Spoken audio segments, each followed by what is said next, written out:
Los ogros adoran al llamado Grandes Fauces, un dios que lo devora todo.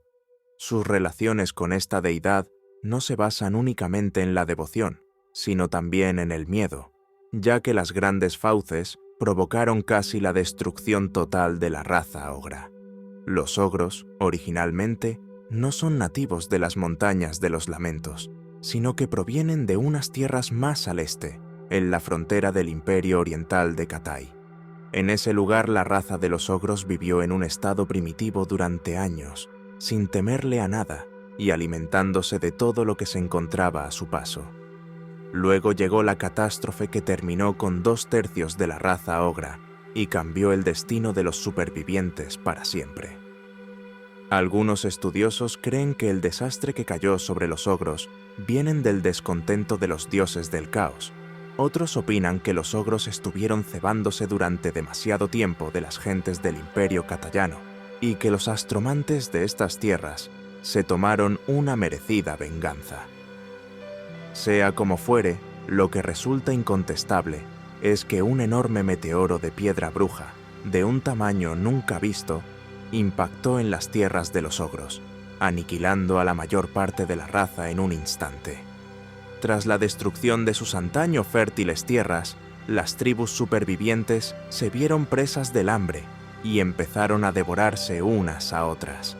Pero los ogros más fuertes y resistentes, incluso tras haberse tragado a sus hermanos más débiles, comprobaron que la ferocidad devoradora que acompañó la llegada de las Grandes Fauces no iba a desaparecer.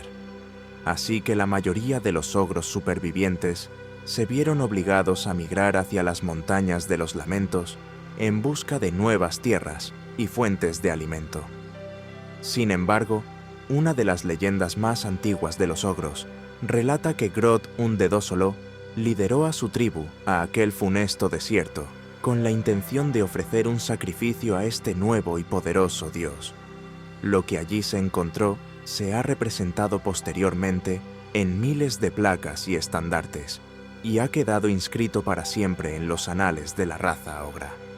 Donde antaño moraban los ogros, el meteorito había dejado unas enormes fauces palpitantes en vez de un cráter convencional. Delante de Grod se extendía un gigantesco cráter del tamaño de un mar interior, lleno de acantilados escarpados como dientes afilados, y que se convulsionaba como un músculo que se estrechaba verticalmente hasta perderse en la nada. Unas fauces tan grandes que podrían devorar a la raza de los ogros y aún no haber saciado su apetito. Los ogros conocen a este horror geográfico como las Grandes Fauces, porque le reconocen el mérito de haber sido capaz de devorar a tantos en tan poco tiempo. Acababa de nacer un nuevo dios, y finalmente los ogros encontraron algo a lo que temer. En la actualidad todavía existe un dios cruel y vivo que visita la faz de la tierra desde los cielos vengativos. Desde entonces son muchos los ogros que siguen los pasos de Grod, primer profeta de las fauces, en una peregrinación hasta el lugar donde se halla su deidad. Son pocos los que regresan, pues las Grandes Fauces siguen hambrientas. Su presencia se retuerce como un gusano malévolo en la mente de todos los ogros, haciéndoles gestos para que sigan adelante. Por esta razón los ogros recorren el mundo, ya que subconscientemente obedecen la inquietud que suscita su dios glotón en el momento de su nacimiento. La presencia de las Grandes Fauces domina la mente de todos los ogros, incitándoles de manera obsesiva a volver y contemplar una vez más ese poderoso precipicio. Por ese motivo los ogros se han convertido en criaturas incansables que intentan constantemente escapar de ese susurro insidioso que flota en sus cerebros y los atrae de vuelta hacia su glotón, a la par que insaciable Dios. Sin embargo, por mucho que los ogros viajen arriba y abajo, saben que ninguna distancia les bastará para escapar a la terrible atracción de las Grandes Fauces. Tanta es la adoración y el miedo que sienten los ogros por las Grandes Fauces, que excavan donde quiera que viajan pozos alineados, donde arrojan grandes bloques de carne roja como ofrenda a su dios, antes de que se inicie cada festín. Regularmente luchan a muerte en los pozos de las fauces, excavados en el corazón de sus salas de festines, con la esperanza de que la sangre derramada en sus ritos caníbales puedan aplacar a su deidad. Pero ningún ritual ni festín podrá saciar del todo el eterno apetito de las grandes fauces, y mientras continúen con hambre, sus bárbaros hijos las alimentarán una y otra vez hasta el fin de los tiempos. Si un explorador lo suficientemente intrépido o insensato se aventura a atravesar el viejo mundo para ir más allá de las montañas del fin del mundo, deberá cruzar las llanuras de ceniza de las tierras oscuras. Allí tendrá que cruzar cenagales grasientos y ríos de lava crepitantes, evitar a las bandas errantes de hobgoblins y a los jinetes de lobo hobgoblins. Si sobrevive a todo ello, alcanzará los desiertos de los aullidos. Si consigue atravesar a salvo el paso existente entre la ciudadela de los restos del demonio de los enanos del caos y la sombra achaparrada de la fortaleza negra, verá entonces una enorme cadena montañosa en el horizonte. En caso de que logre completar su caminata por las tierras acres y resecas de ese reino y cruzar el contaminado río de las ruinas, habrá llegado a los reinos ogros, y allí es donde el verdadero peligro le acechará. Se dice que hay miles de formas de morir en los reinos ogros, pero la verdad es que en más de la mitad de ellas, la víctima acaba en las fauces de alguna bestia. En este mundo inhóspito, hay pocas especies que no pueden cazar a un hombre. Las montañas de los lamentos están plagadas de depredadores, e incluso las pocas bestias herbívoras que merodean por sus laderas tienen mortíferas armas naturales. De todas ellas, los ogros suponen la amenaza más terrible para un viajero incauto que se adentre en este territorio. En los valles de las montañas de los lamentos, cada reino ogro está delimitado aproximadamente por la distancia desde la que su déspota puede mirar en todas direcciones. A primera vista, esta división puede parecer increíblemente vaga e imprecisa, pero cada valle es empinado y está rodeado por laderas escarpadas. Esta demarcación generalmente es suficiente. Las fronteras naturales, como pasos de montaña y afluentes cuyo curso baja hacia el río de las ruinas, también desempeñan una función importante en la división de territorios de cada déspota. No obstante, en una raza como la de los ogros, las posibilidades de emprender una guerra porque las fronteras de un reino no estén delimitadas es enorme. Cuando los ogros se asentaron por primera vez en las montañas de los lamentos, varios siglos de guerras tribales fueron testigos de cómo la población ogra quedaba reducida a un tercio de su tamaño original antes de que el territorio ya no supusiese un problema. Cuanto más próspera es una raza, mayores son las posibilidades de que estallen conflictos. Este factor limitador mantiene a la población ogra controlada y también ayuda a eliminar a las tribus más débiles, que invariablemente acaban siendo devoradas por sus vecinas. Pero los tiempos están cambiando en los reinos ogros. Gracias a su fuerza de voluntad, a su personalidad y al tamaño de sus arcas, Grasientus Dientedoro, el actual déspota soberano de los reinos ogros, ha logrado unir a las tribus bajo su mandato. Esta unidad recién adquirida se debe en parte a su excepcional red de espías y mensajeros noblars. Cualquier tribu ogra que declare abiertamente la guerra contra sus vecinos recibirá el ataque del clan de Dientedoro, la más numerosa y mejor equipada de todas las tribus ogras, que se encargará de restaurar el orden una vez más. Debido a esta tregua forzada entre los reinos, la población ogra se está desbordando y las tribus han empezado a emigrar hacia el oeste. Una vez al año, la tregua se ve reforzada mediante la Cuchipanda Padre, festividad organizada por el soberano en el Día de la Carne. Los líderes de las tribus de ogros, conocidos como déspotas, son los individuos más grandes y dominantes de su raza. Se convierten en jefes y alcanzan el poder de manera natural, y gobiernan a sus súbditos con puño de hierro, De hecho, lo hacen literalmente, pues los ogros llevan guanteletes armados justo por este motivo. Los siguientes ogros más grandes y fuertes por debajo del déspota son los matones, que asumen responsabilidades menores de mando.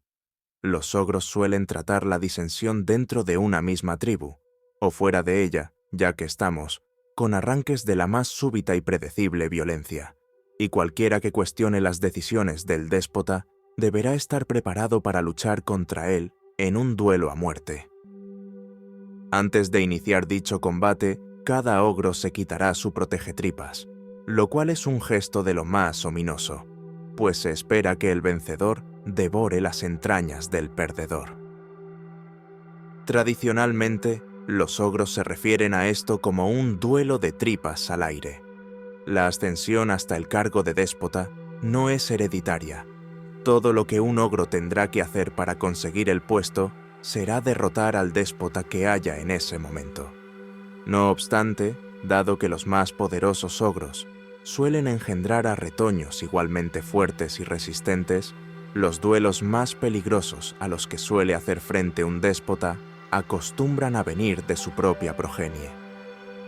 Esto pondrá en marcha un ciclo de violencia generacional en el que el déspota se verá obligado a hacer frente a su más ambicioso hijo, y para mantenerse en el cargo no le quedará más remedio que derrotarlo y comerse sus entrañas, o ser a su vez derrotado y devorado, claro.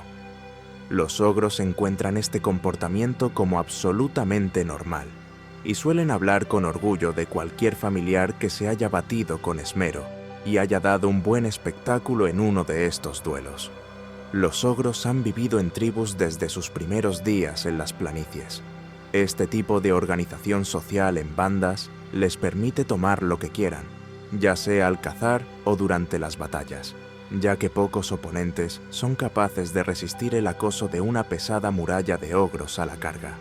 Una tribu puede variar en cuanto a su tamaño, desde apenas unas pocas docenas de individuos hasta un grupo verdaderamente grande que incluya a muchos centenares de ogros. No obstante, con independencia del tamaño que llegue a alcanzar, la tribu siempre estará organizada de acuerdo a una jerarquía reconocible y basada en las orgullosas tradiciones de los ogros.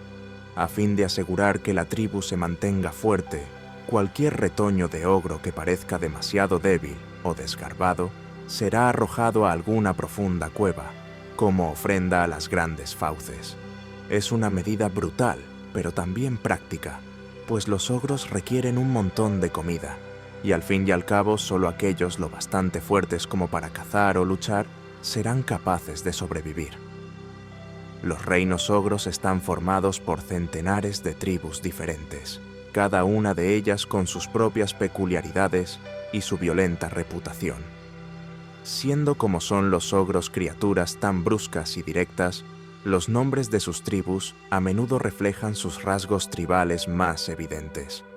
Por ejemplo, la tribu de los arrancacráneos ha alcanzado la fama por sus exitosas partidas de caza, y los límites de su reino están bien señalizados mediante cráneos de criaturas tan grandes que desafían la razón. Los ogros de la tribu de los martillos árbol, por otra parte, son conocidos por ir armados con garrotes de un tamaño descomunal, mientras que a los puños sangrientos se les reconoce por sus distintivas pinturas de guerra, hechas a partir de la sangre de sus enemigos. Cada tribu intenta constantemente aumentar su reputación, algo que suelen hacer a la manera típica de los ogros, es decir, mediante prodigiosos actos de violencia. Por ejemplo, cuando los ogros de la tribu de los carnívoros, liderados por su inmenso déspota Nok-Flag, el Gotoso, conquistan un territorio, crean una inmensa pila con todo lo que encuentran y que no se pueden llevar ni comer de inmediato, y erigen sobre ella un tosco trono, en el que se sentará Nok-Flag durante el festín de la victoria. Tras las celebraciones, los ogros se largarán de la zona, dejando tras de ellos su enorme monumento, dedicado a la destrucción, marcado por todas partes con sus símbolos tribales.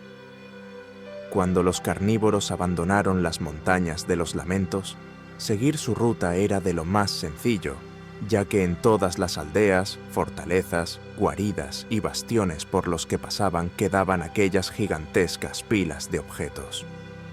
Sean cuales sean sus diferentes rasgos, la mayoría de tribus de ogros residen en su propio valle en las montañas de los lamentos, al menos durante un tiempo.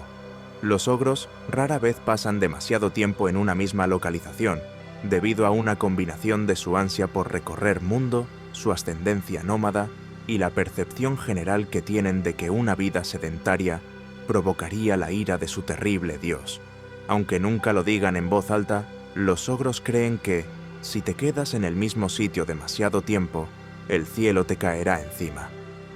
En un valle, esto significa realizar desplazamientos relativamente cortos entre campamentos, cada vez recogiendo y volviendo a montar sus grandes tiendas cubiertas de pieles, cavando nuevos pozos fauces y demás. Transcurrido un tiempo, sin embargo, dicha rutina acabará por parecerles insuficiente, y será entonces cuando el déspota se decida llevar a su tribu en un viaje más largo, a veces llegando hasta lugares verdaderamente remotos y causando por el camino el habitual nivel de destrucción. Aparte de sus armas, los ogros suelen tener pocas posesiones personales y por lo tanto siempre están listos para ponerse en marcha. Uno de los objetos que una tribu considera más valioso es su diente fauces, una gran piedra que lleva grabadas diversas marcas y glifos que representan a dicha tribu. Los ogros siempre transportan con ellos este icono y lo colocan en un lugar prominente de cada nuevo campamento que establecen, por lo general cerca de la tienda del déspota de la tribu, o en el interior del anillo de piedras gigantes que rodea algunos campamentos ogros. Los ogros ven a las otras tribus como competidoras por la comida, motivo por el cual siempre intentan demostrar a los demás que su tribu es la que tiene los guerreros más grandes y poderosos. Para ello llevan a cabo constantemente visibles hazañas de fuerza, tales como escalar escarpados acantilados, lanzar enormes rocas o provocar y atacar a hidras en sus guaridas. Los conflictos entre tribus son comunes y suelen acabar con la tribu más débil siendo absorbida por la tribu vencedora. No obstante, las tribus no siempre están enfrentadas, y de hecho hay ocasiones en las que saben ver las ventajas que comporta trabajar en equipo. Por ejemplo, la última vez que los bárbaros del norte descendieron desde sus heladas estepas en gran número, fueron repelidos por una alianza entre las tribus de ogros de los puños sangrientos y los comemontañas. Aún hoy en día, aquella gran victoria es celebrada conjuntamente por ambas tribus una vez al año, en un festivo evento conocido como el Asado de Engendros. En algunas ocasiones, las tribus se han visto unidas bajo el mando de un único déspota soberano, una especie de rey cuyo poder está por encima del de todos los otros déspotas. Se necesita un líder verdaderamente poderoso para lograr mantener incluso la más mínima influencia sobre las tribus más distantes, y no digamos ya para gobernarlas. Cuando aparece la figura de un déspota soberano, es mucho más común que simplemente junte a varias tribus cercanas para lanzarse a la conquista de algún territorio apetecible. Eso sí que gusta a los ogros, unirse formando un vasto ejército que les permita expandirse por el mundo, aplastando a todo el que se les oponga y tomando lo que quieran.